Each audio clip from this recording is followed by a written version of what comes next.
Hi, I'm Megan and welcome to my kitchen. I'm really excited to share today's video with you. I will be sharing 2 recipes from each of my grandmothers that they made each holiday season, a jam cake and candy strawberries.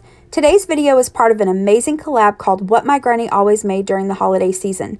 It's being hosted by Midlife and Nailing It, Taylor Elmore, Missouri-grown Carolina Home, Andrea Shenanigans, Brooke Nicole, Mama Friendly, and D Lovely Life. I will include links to their channels in the description box below. I will also include a link to the collab playlist in the description box below. As soon as you're done watching my video, be sure to visit the playlist for some other delicious family recipes. Let's get into today's video. First, let's start with the jam cake. This recipe is actually my great Aunt Lily's recipe. My mom's Aunt Lily used to make this every year for Christmas. My mom remembers that they would go over to her house and she would make this and they would have a slice. And I remember growing up, my granny would also tell me that people would pay my Aunt Lily to make this cake for them around the holidays. And then at some point, my Aunt Lily gave my granny this recipe. And so I remember granny making this every Christmas growing up until she passed away. And we still like to make it from time to time now, just to have that memory with her. If you've never had an old-fashioned jam cake before, it's very similar in taste and texture to like a fruit cake, but it's really good. It's not difficult to put together, so let me show you how our family makes this. Here are the ingredients that you'll need. You'll need some white sugar, some flour, buttermilk, blackberry jam, some softened butter, raisins, some walnuts, and then you'll need some allspice, nutmeg, cinnamon, and some eggs. And I will include the recipe in the description box below with the amounts. To get started, I have preheated the oven to 350 degrees. Next, in a medium bowl, I'm going to add my raisins and nuts, and then I'm going to take about a half a cup of the flour from the recipe and add that to the raisins and nuts and stir that around. Now, this is not included in the recipe. It does not say to do this, but I remember my granny doing it, so that's what I'm going to do. And then I'm going to set that aside. And the reason for that extra step, adding the flour with the raisins and nuts, is just to keep the raisins and nuts from falling to the bottom of the cake. So now in a large mixing bowl, I'm just going to add the other ingredients. The recipe doesn't say what order to go in, but I typically try to add the wet first. So I have my softened butter. I'm going to add my buttermilk, my sugar, and my blackberry jam, as well as the vanilla, and give that a stir. Next, I'm going to add in my eggs and give that a stir.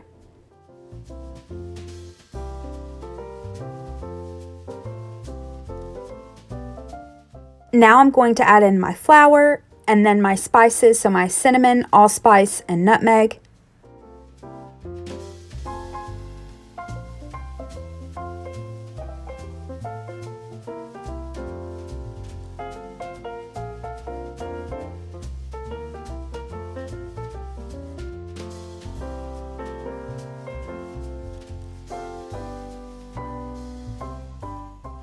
And then I'm going to mix that until it's well combined. And finally, I'm going to stir in the walnuts and raisins that I mixed together with the flour, and then I'm going to stir that until it's combined.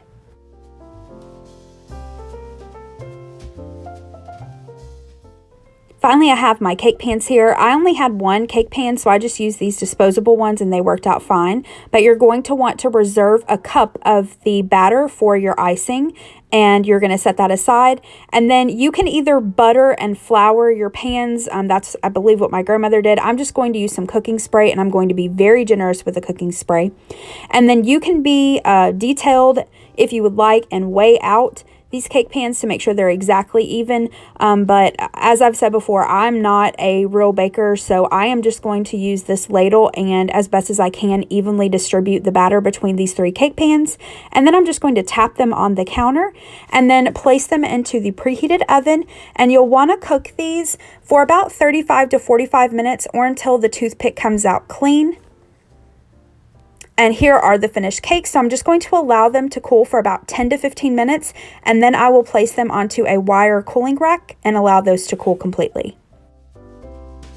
Once the cakes have cooled, you'll want to start on your icing. So in a saucepan, you're going to want to add your flour and your sugar and stir that together.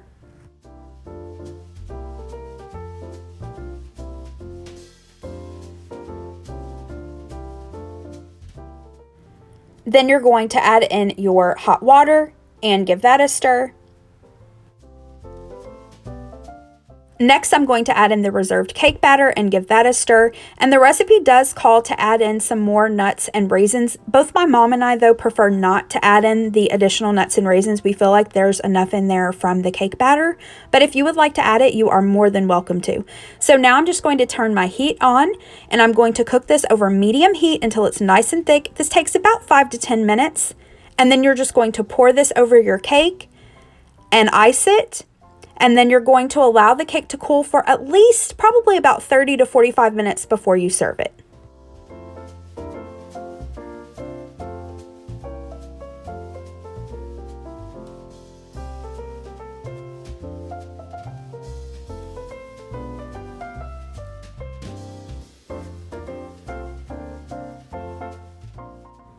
And here is the finished jam cake. Next, we're going to make candy strawberries. This recipe is my Grandma Lois's recipe, my dad's mom. She used to make these for Christmas and for other special occasions when my dad and his siblings were growing up. I don't ever remember having these, but I could have, but she passed away when I was about 8 or 9 years old, so I don't remember them. But I wanted to make something from my dad's childhood and make something that his mom used to make. So I decided to give these a try today, and they were really easy, and I think they turned out cute. So let me show you what you will need. Sweetened condensed milk, vanilla, sweetened flaked coconut, strawberry gelatin, ground pecans, and I just took some pecans and ground them up in my Ninja blender.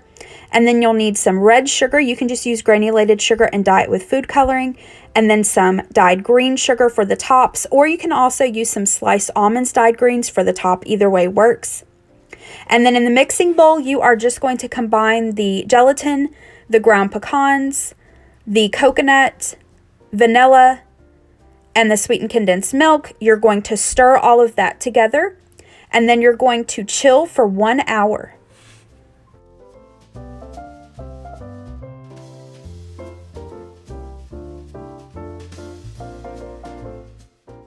Once that's cooled, you're going to remove it from the refrigerator and make your strawberries. Now, I did about a tablespoon for each strawberry. I just took a spoon, measured them out, and then rolled them on my hand to make a strawberry shape. These do not have to be perfect. If you've seen strawberries, you know they're not perfectly shaped, and they're all different sizes, and they have lumps and bumps. So they'll all be delicious no matter how they look. Some of my strawberries were a little pitiful looking, but that's okay. They were still good. So you just want to shape them into strawberries. And then what I found worked best for me was to dip the top into the green sugar and then roll the sides into the red sugar. And then I'm going to place that on a paper plate. If you're using the sliced almonds for the top, I would probably roll them in the red sugar first and then put your almonds in top. But that's it. You're just going to keep going. And then here are the finished candies. And you'll want to store these in some kind of airtight container. A cute little Christmas tin would be nice if you have one. And these would also be fun to give away to neighbors or to friends. And that's it. Thank you so much for watching. If you liked this video, please hit the thumbs up button below and subscribe to my channel. Have a great rest of the day. Bye-bye.